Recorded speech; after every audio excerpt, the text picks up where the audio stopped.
And today we are going to be talking about the forces of evolution. But first of all, what is evolution? So, is this evolution? You see a tree, and over the passage of time, it grows bigger. So, did the tree evolve?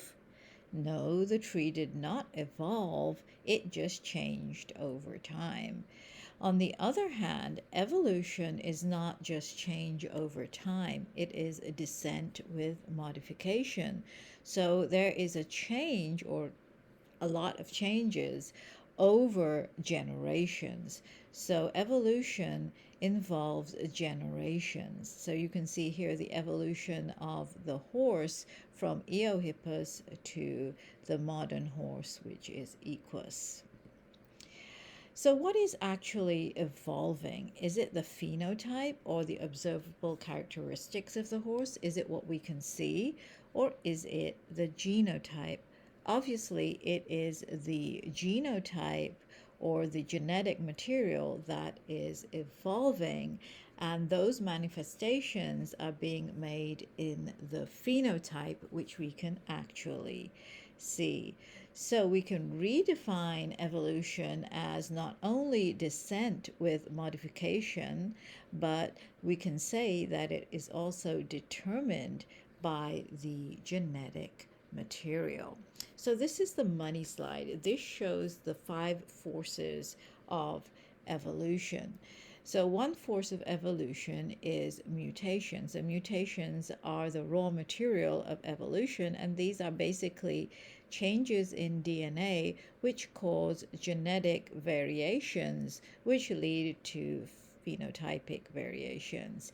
The second force is gene flow, in which genes flow between populations, and it's basically the movement of genes into or out of populations. The third force is sexual reproduction, because during meiosis there is crossing over and recombination, which causes the shuffling of the genetic material, which also leads to genetic variation.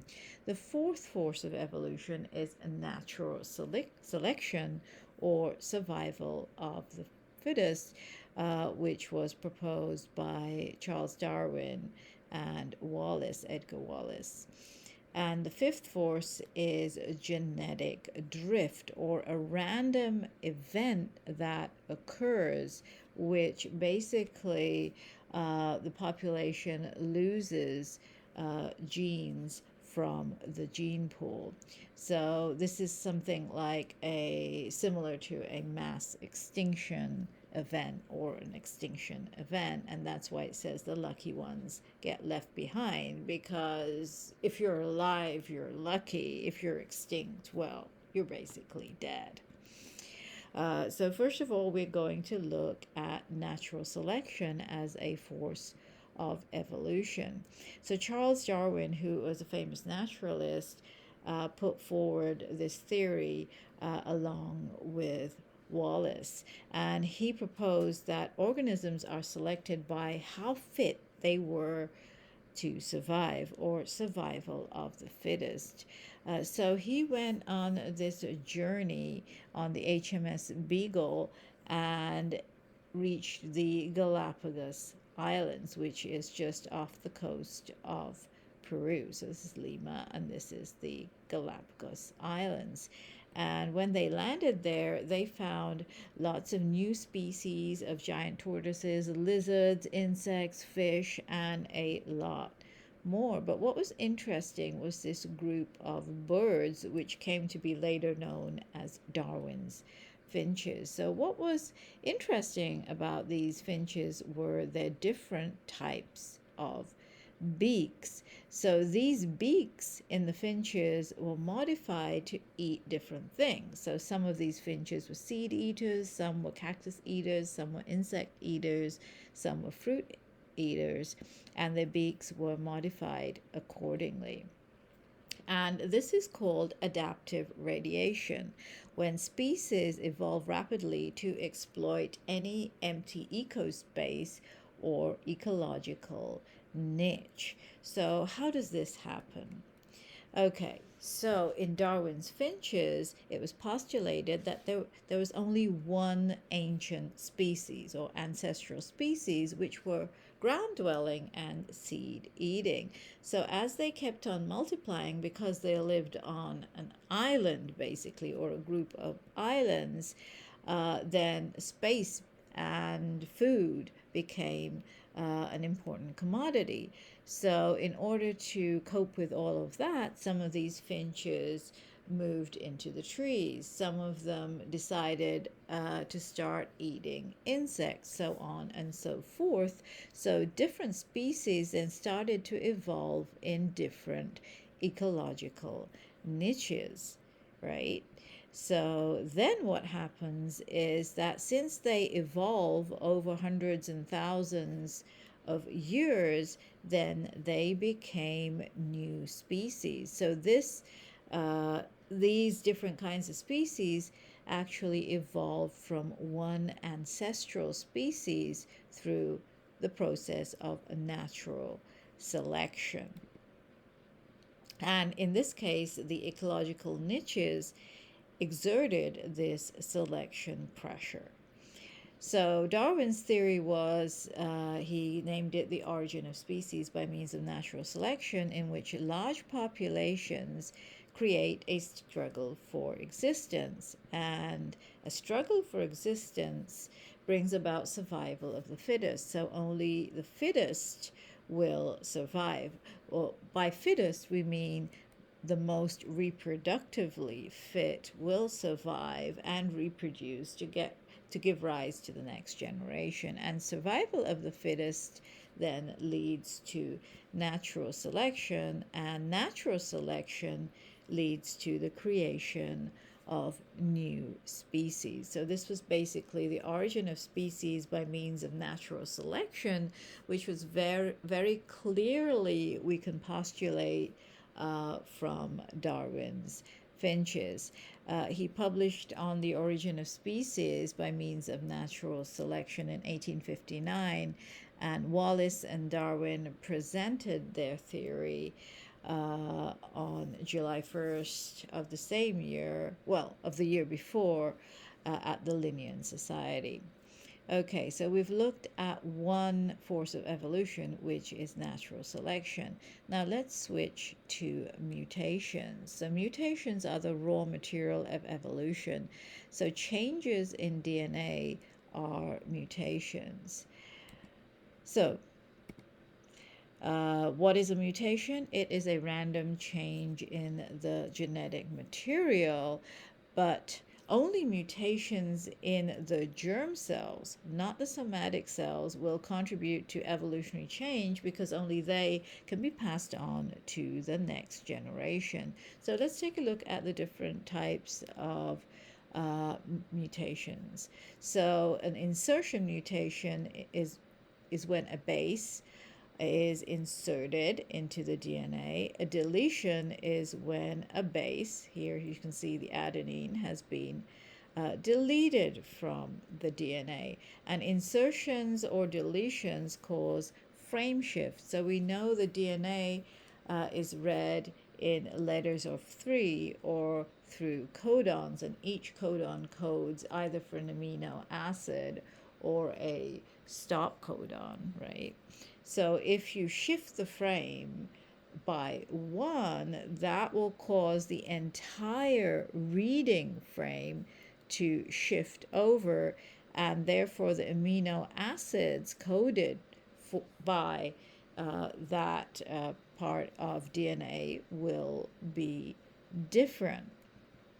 Another kind of mutation is a nonsense mutation, when a mutation is caused that changes a coding codon into a stop codon. So when that happens, the protein will be truncated. You can see a smaller protein.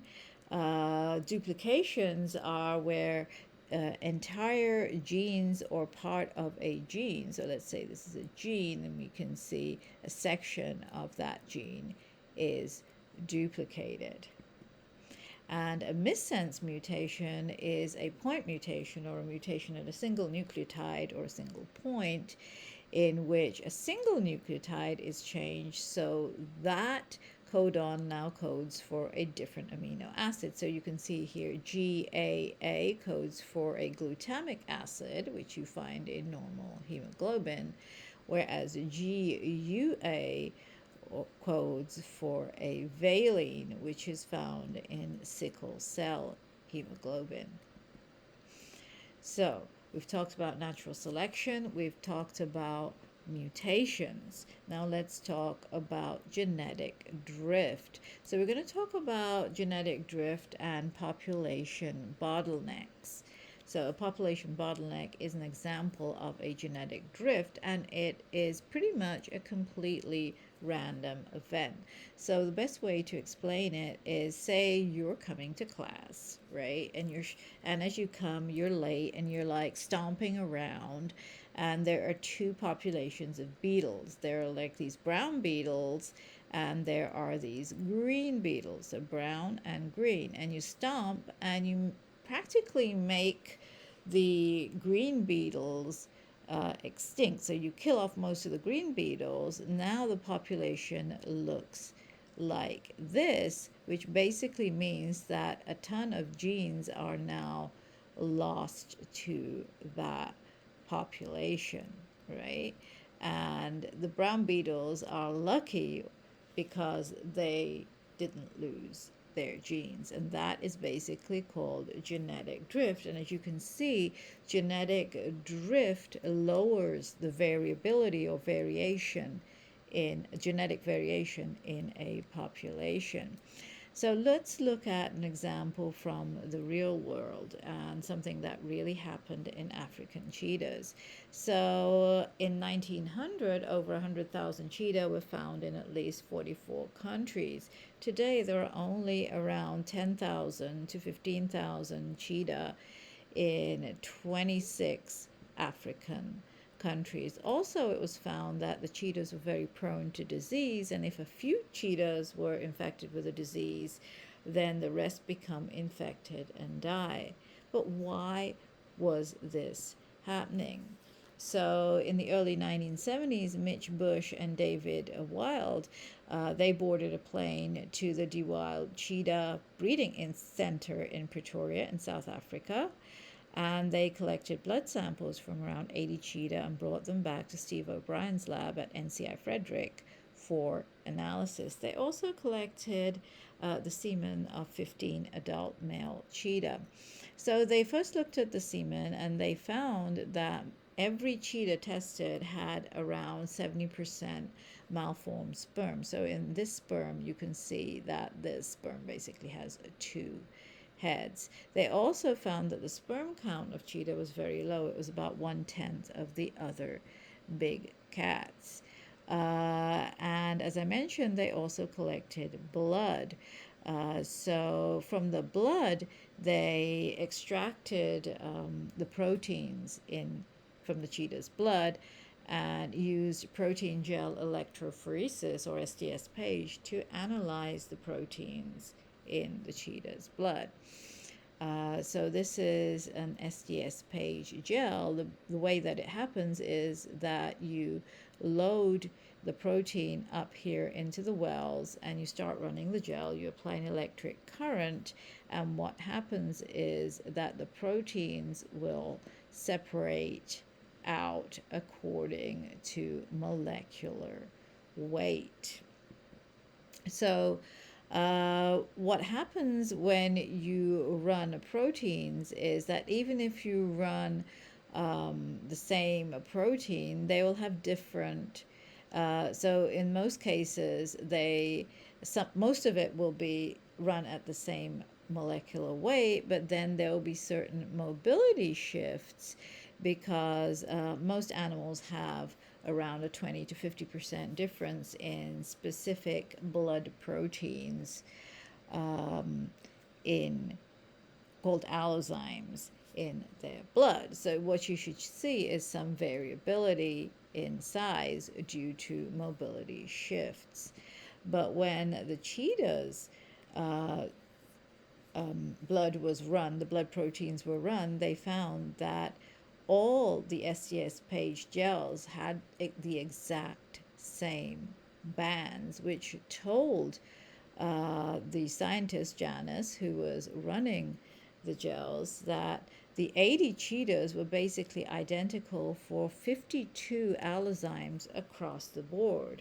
What does this mean, right? It seemed like that the cheaters were almost genetic clones of each other. So imagine you're sitting in a classroom and everybody else looks like you.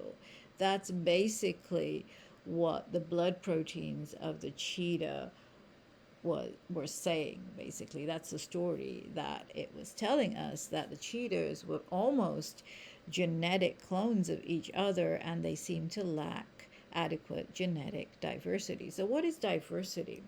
Well, we can see this is a New York City bus, and at any given time of the day, if you board a New York City bus, you'll see a great diversity of human beings.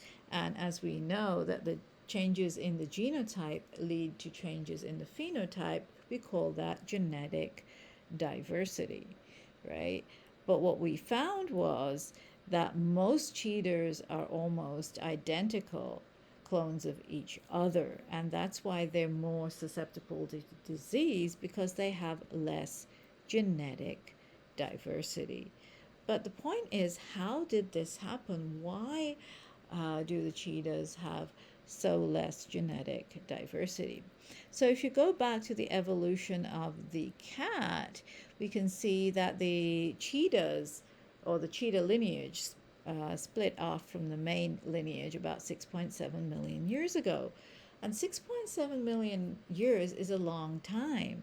And because of this long time of evolution, these cheetahs should have accumulated a lot of genetic mutations and genetic changes, which should have given rise to a lot of genetic diversity. So the question was, why did cheetahs actually lack genetic diversity? What had happened in the genetic history of cheetahs so that they lacked genetic diversity? Well, if you go back in time to 12,000 years ago, during the Pleistocene, there was a great extinction in which a large number of mammals and other groups of animals became extinct. What happened to the cheetahs was actually a bottleneck effect, or a variation of the genetic drift, that stomping on bugs example that I gave you. So you can see here that there were a lot of different varieties of cheetah before the great extinction. So before, there were more than 4 species of cheetah, and after the great extinction, there were only a few less diverse species of cheetah, only in Africa and Asia. So due to the great extinction, there was a population bottleneck. What this means is that a whole bunch of cheetah, like maybe in their thousands, were killed off by the great extinction, and thus their gene pools were also reduced, leaving us with a population of cheetah which had much reduced genetic variation. And in this population, the cheetahs started to inbreed with each other. They bred within their families, thereby reducing their genetic diversity even more. So remember the example I gave you, where we saw that there was a change in the gene pool, and that is called genetic drift. The same thing happened to the cheetahs. So a genetic drift gives rise to a change in a gene pool, and a specific type of genetic drift is the population bottleneck that we observed in cheetahs, and this leads to reduced genetic diversity and variation, and fixation of alleles. So an allele is basically a gene. So certain genes or alleles become fixed in the population, they stay in the population, whereas a whole lot of alleles are lost from the population. So we've talked about natural selection, we've talked about mutations, and we've talked about genetic drift, which are three forces of evolution. And now we're going to be talking about sexual reproduction and gene flow. So during sexual reproduction, genetic reshuffling occurs. So it's almost as if you're shuffling a deck of cards. What happens during meiosis is that there is crossing over and recombination. That's why you're not half your mom and half your dad, even though you get one set of chromosomes from your mom and one set of chromosomes from your dad, because this genetic reshuffling occurs, basically shuffling around bits of your chromatin and bits of your genes, giving rise to the unique person that you yourself are. So genetic reshuffling leads to a lot of genetic diversity, which of course in turn leads to evolution. Another force of evolution is gene flow or migration. That's when populations move from one population to another population. So you see here brown bugs, or one brown bug is moving to the green bug population. What that means is when this brown bug will mate with this green bug, it will introduce its genes into the green bug population, giving rise to more genetic diversity, leading to evolution. Okay? So this also occurs in humans. For instance, gene flow was observed between the white European population and the black West African population, who brought over their genes for sickle cell anemia. So gene flow also causes genetic diversity within populations, which leads to evolution. So through the course of this lecture, we have looked at the 5 forces of evolution. So evolution is descent with modification, which also can be defined as descent through genetic inheritance, the descent being the operative word, which means that evolution occurs through generations. The 5 forces of evolution are mutations, gene flow, sexual reproduction, all of which cause genetic variation. Then we have a natural selection and genetic drift. Those also actually cause genetic diversity. And together, these 5 forces cause more diversity in populations through the generations, which leads to evolution.